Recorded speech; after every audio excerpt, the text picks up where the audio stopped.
بسم اللہ الرحمن الرحیم نحمده ونصلی ونسلم علی رسولہ الکریم اما بعد فاعوذ باللہ من الشیطان الرجیم ببرکۃ بسم اللہ الرحمن الرحیم۔ شرائط نماز کے تعلق سے گفتگو ہو رہی ہے۔ تیسری شرط قبلہ کے بارے میں درس ہو رہا ہے، یعنی استقبال قبلہ، نماز میں قبلہ یعنی کعبہ کی طرف منہ کرنا۔ گزشتہ درسوں میں قبلہ کے مفہوم کو جانا ہم نے، اور بیت المقدس جو قبلہ اول ہے اور کعبہ معظمہ کی تاریخی پس منظر کو بھی ہم نے جانا۔ قبلہ کے تعلق سے چند مسائل میں آپ کے سامنے پیش کروں گا، بہت ضروری مسائل ہیں، آپ لوگ بغور سماعت کریں۔ یاد رہے، نماز اللہ ہی کے لیے پڑھی جائے اور اسی کے لیے سجدہ ہو، نہ کہ کعبہ کو۔ اگر کسی نے معاذ اللہ کعبہ کے لیے سجدہ کیا، حرام و گناہ کبیرہ کیا، اور اگر عبادت کعبہ کی نیت کی، جب تو کھلا کافر ہے کہ غیر خدا کی عبادت کفر ہے۔ بس اتنا یاد رکھنا ہے آپ کو کہ نماز اللہ ہی کے لیے پڑھی جائے اور اسی کے لیے سجدہ، صرف رخ، ہمارا چہرہ، جہت یہ کعبہ کی طرف ہوگا، اور سجدہ اللہ کے لیے ہوگا، نماز اللہ کے لیے ہوگا۔ سمجھ گئے ہوں گے مسئلہ؟ 50۔ اسی طرح ایک مسئلہ ہے کہ اگر کوئی شخص کعبہ معظمہ کے اندر ہو، کعبہ معظمہ کے اندر ہو، تو علماء فرماتے ہیں تو جس رخ چاہے پڑھے، تو نماز جس رخ چاہے پڑھے، کعبہ کی چھت پر بھی نماز ہو جائے گی، مگر اس کی چھت پر چڑھنا منع کیا گیا ہے۔ سمجھ رہے؟ اب آیا مین مسئلہ۔ اگر کسی شخص کو کسی جگہ قبلہ کی پہچان نہ ہو، نہ کوئی ایسا مسلمان ہے جو بتا دے، نہ وہاں مسجدیں محرابیں ہیں، نہ چاند سورج ستارے نکلے ہوں یا ہو، مگر اس کو اتنا علم نہیں کہ ان سے معلوم کر سکے، چاند سورج ستارے ان تمام چیزوں سے اس کو اتنا معلوم نہیں ہے کہ وہ ان سے معلوم کر سکے، تو ایسے کے لیے حکم ہے کہ تحری کرے۔ تحری کا مطلب سوچے، دماغ لگائے، جدھر قبلہ ہونا دل پر جمے ادھر ہی منہ کرے، اس کے حق میں وہی قبلہ ہے۔ سمجھ رہے؟ اس کو آسانی کے ساتھ یوں سمجھیے کہ اگر کوئی شخص کسی ایسی جگہ میں ہو جہاں کوئی بتانے والا نہیں ہے کہ قبلہ کدھر ہے، نماز کا وقت بھی ہو گیا ہے، کوئی موبائل وغیرہ بھی نہیں ہے اس کے پاس کہ موبائل دیکھ کر ہے نا پورا پچھم کے بارے میں معلوم کیا جا سکے، اناڑی ہے، جاہل ہے، اس کو سورج ستارے چاند وغیرہ سے معلوم نہیں پڑے گا، اسے اتنا وہ علم والا نہیں ہے کہ وہ ان تمام چیزوں سے معلوم کر سکے کہ قبلہ ادھر ہوتا ہے، اگر سورج ادھر ہو تو قبلہ ادھر ہوگا، اگر سورج ادھر ہو تو قبلہ ادھر ہوگا، وغیرہ وغیرہ، اتنا جانکار بھی نہیں ہے۔ تو ایسی صورت میں وہ کس رخ ہو کر، کس طرف ہو کر نماز پڑھے گا؟ تو حکم یہ ہے کہ وہ تحری کرے، یعنی دل پر زور ڈالے کہ قبلہ کدھر ہونا چاہیے، ادھر ہونا چاہیے، کدھر ہونا چاہیے، کدھر ہونا چاہیے، کدھر ہونا چاہیے، ایک جگہ کو وہ خاص کر لے، دل اس پر جم جائے اور وہ اسی جانب ہو کر نماز پڑھ لے۔ جیسے وہ سیدھا کھڑا ہے، اپنے لیفٹ ہینڈ بھی دل پر غور کیا، رائٹ ہینڈ پر بھی غور کیا، دل نہیں جما، سامنے بھی غور کیا، دل نہیں جما، پیچھے بھی غور کیا، دل نہیں جما، پھر غور کیا، سمجھ رہے؟ رائٹ ہینڈ پر دل جم گیا کہ ادھر ہی قبلہ ہوگا، تو رائٹ ہینڈ کی طرف وہ رک کر کے نماز پڑھ لے، سمجھ رہے؟ رائٹ ہینڈ کی طرف رک کر کے نماز پڑھ لے، اس کی نماز ہو جائے گی۔ اسی طرح تحری کر کے نماز پڑھی، یعنی غور و فکر کر کے نماز پڑھی، بعد کو معلوم ہوا کہ قبلہ کی طرف نماز نہیں پڑھی، نماز ہو جائے گی، اعادہ کی حاجت نہیں ہے۔ سمجھ رہے؟ یعنی تحری کر کے، یعنی غور و فکر کر کے ایک جانب اس کا دل جم گیا، اسی جانب وہ نماز پڑھ لیا، پھر بعد میں معلوم ہوا کہ اس جانب قبلہ نہیں تھا، تو ایسی صورت میں نماز کا حکم، تو علماء کرام فرماتے ہیں کہ ایسی صورت میں نماز ہو جائے گی اور نماز کو دوبارہ پڑھنے کی حاجت بھی نہیں ہے۔ سمجھ رہے؟ 59 61۔ ایک اور مسئلہ سماعت کریں۔ اگر سوچا، دل میں کسی طرف قبلہ ہونا ثابت ہوا، سمجھ رہے، مگر اس کے خلاف دوسری طرف اس نے منہ کیا، نماز نہیں ہوئی، اگرچہ واقع میں وہی قبلہ تھا جدھر منہ کیا، اگرچہ بات کو یقین کے ساتھ اسی کا قبلہ ہونا معلوم ہوا۔ یعنی اس مسئلے کا خلاصہ یہ ہے کہ اگر سوچا کہ قبلہ رائٹ ہینڈ پر ہے، मगर उस तरफ ना पढ़ के लेफ्ट हैंड जानिब नमाज पढ़ा वो, तो उसकी नमाज नहीं होगी। क्यों? इसलिए कि दिल जो जमा है वो राइट हैंड रुख की तरफ दिल जमा है, और वो पढ़ रहा है किधर? लेफ्ट हैंड रुख की तरफ पढ़ रहा है। तो दिल जिस पर जम जाए उसी तरफ नमाज पढ़ना जरूरी है। दिल जमा किसी और तरफ और पढ़ रहा है किसी और तरफ, तो नमाज नहीं होगी। समझ रहे?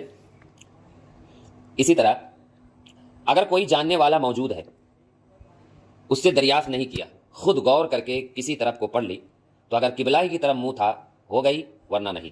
यानी बहुत सारे जानकार वहां पर मौजूद हैं, फिर भी वो उनसे नहीं पूछता है और तहर्री करता है, गौर फिक्र करता है, और दिल एक तरफ उसका जम जाता है, और लोगों के पूछे बगैर वो तहर्री करके उस रुख की जानिब नमाज पढ़ता है।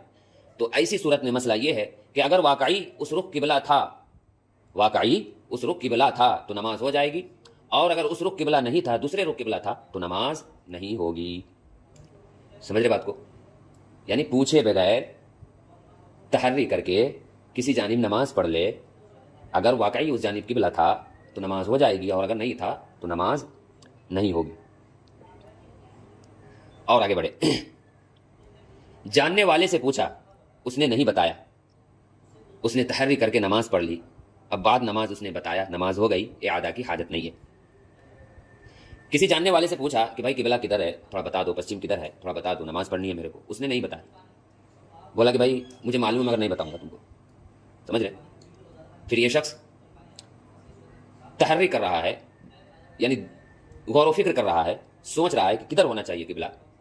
तहर्री करने के बाद वो एक जानिब उसका दिल बैठ जाता है, जम जाता है कि हाँ इधर ही किबला होना चाहिए, और वो उसी जानिब नमाज पढ़ लेता है। फिर बाद में मालूम हुआ कि उस जानिब किबला नहीं था, तो नमाज उसकी हो जाएगी, इआदा की ज़रूरत नहीं है। समझ रहे? वही मसला यहाँ पे बयान किया जा रहा है कि जानने वाले से पूछा, उसने नहीं बताया, उसने तहर्री करके नमाज पढ़ ली, अब बाद नमाज उसने बताया, नमाज हो गई। समझ रहे बात को? इसी तरह नाबीना शख्स, कौन?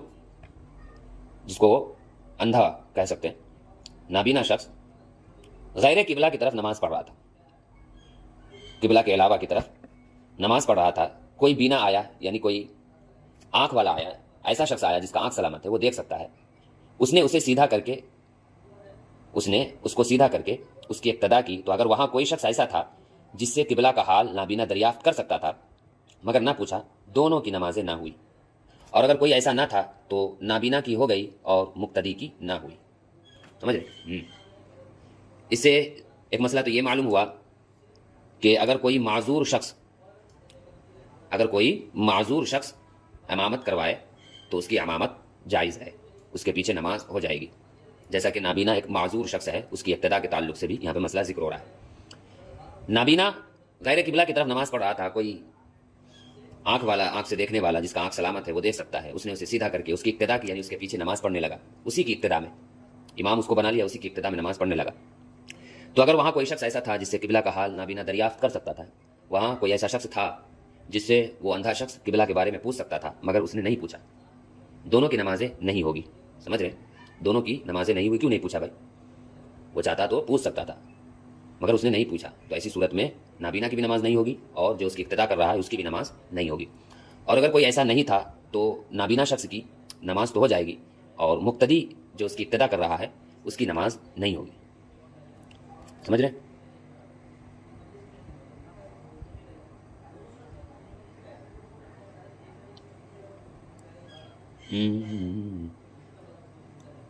तो ये चंद मसाइल थे किबला के ताल्लुक से, जो आपके सामने जिक्र किए गए। इसी तरह ट्रेन वगैरह पर नमाज पढ़ने के ताल्लुक से, बस वगैरह पर नमाज पढ़ने के ताल्लुक से, जहाज़ वगैरह पर नमाज पढ़ने के ताल्लुक से मसला समात कर लें। वहाँ भी मेन चीज़ जो होती है वो किबला का ही मामला होता है। समझ रहे? अब ट्रेन चल रही है, कभी इधर होगी, कभी उधर होगी, कभी उधर होगी। इसी तरह बस वगैरह चल रही है तो कभी इधर होगी, कभी इस जानिब हो जाएगी, कभी उस जानिब हो जाएगी। इसी तरह जहाज़ है या कोई भी गाड़ी हो, वो एक सीधा तो नहीं चलती है, मोड़ आते हैं, कभी इधर मोड़ घुमाना पड़ता है, कभी उधर घुमाना पड़ता है वगैरह। तो ट्रेन पर नमाज पढ़ने का हुक्म, चलती ट्रेन पर, समझ रहे हैं? ये भी याद रहे। अगर ट्रेन रुकी हुई हो तो उसमें तो आप नमाज़ पढ़ सकते हैं, मोबाइल वगैरह होगा, किबला रुख देखें और जिधर चाहे नमाज़ पढ़ सकते हैं। मगर ये भी याद रहे, अभी फ़िलहाल हालात सही नहीं, अभी के हालात दुरुस्त नहीं है। क्यों मालूम? आज कल परसों एक न्यूज़ में पढ़ा था, पुणे का न्यूज़ था मालूम। वहाँ कुछ हमारी माँ बहनें किसी पार्क में नमाज़ पढ़ ली। अब कुछ शरपसंद लोग वीडियो वगैरह बनाकर नेट पर डाल दिए, तो बहुत हंगामा हो गया वहाँ पर, क्यों नमाज़ पढ़े। तो फिर जहाँ पर वो नमाज़ पढ़ी थी तो उसको फिर गौमूत्र से उसको पाक, उसके ज़ुबान में पाक साफ किया गया। तो अभी का माहौल सही नहीं है प्यारे, इसलिए ऐसी वैसी जगह नमाज ना पढ़े, घर में आकर आराम और चैन और सुकून के साथ नमाज पढ़े। ख़ास तौर पर जब आप सफ़र कर रहे हो, ख़ास तौर पर जब आप सफ़र कर रहे हो तो ट्रेन वगैरह में नमाज ना पढ़े। ये मैं आपको सजेशन दे रहा हूँ।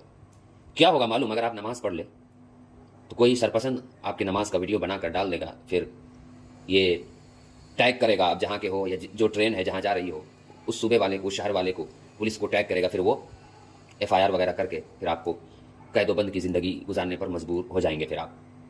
अब ट्रेन, चलती ट्रेन वगैरह पर नमाज़ पढ़ने का हुक्म यही है कि बहुत सारे उलमाए किराम ने चलती ट्रेन पर नमाज़ पढ़ने से मना किया है, नमाज नहीं हुई। अलबत्ता अगर ट्रेन रुक गई हो तो फिर किबला रुख होकर नमाज़ पढ़ सकते हैं। फिर वही मामला होगा कि कुछ लोग, अगर आप नमाज़ पढ़ रहे हैं तो फिर कुछ लोग जो शरपसंद हैं फिर वो अपने मज़हब और अपने धर्म के किताब निकाल कर आपको डिस्टर्ब करेंगे और आपको सताएंगे। तो फिर आपका सफ़र भी हलाकत वाला सफ़र हो जाएगा, आपका सफ़र भी हलाकत वाला सफ़र हो जाएगा। इसलिए ट्रेन वगैरह पे, पब्लिक पैलेस जिसको बोलते हैं, वहाँ नमाज ना पढ़े, अपने घरों में जाकर इत्मीनान और सुकून के साथ, आराम के साथ नमाज़ पढ़े। तो प्यारे सामईन व नाज़रीन, आज का दर्स हम किबला के ताल्लुक़ से जाना, डिटेल में सारे मसाइल को जाना। कल के दर्स में हम वक्त के ताल्लुक़ से डिटेल में हम जानेंगे, पूरी तफसील के साथ हम जानेंगे, समझ रहे? पूरे तफसील के साथ हम वक्त के जो शराइत नमाज में से है वक्त, उसके क्या क्या मसाइल पेश हो सकते हैं, समझ रहे? क्या क्या मसाइल पेश हो सकते हैं वो आपके सामने पेश किया जाएगा, अल्लाह तबारक व तआला की तौफीक से।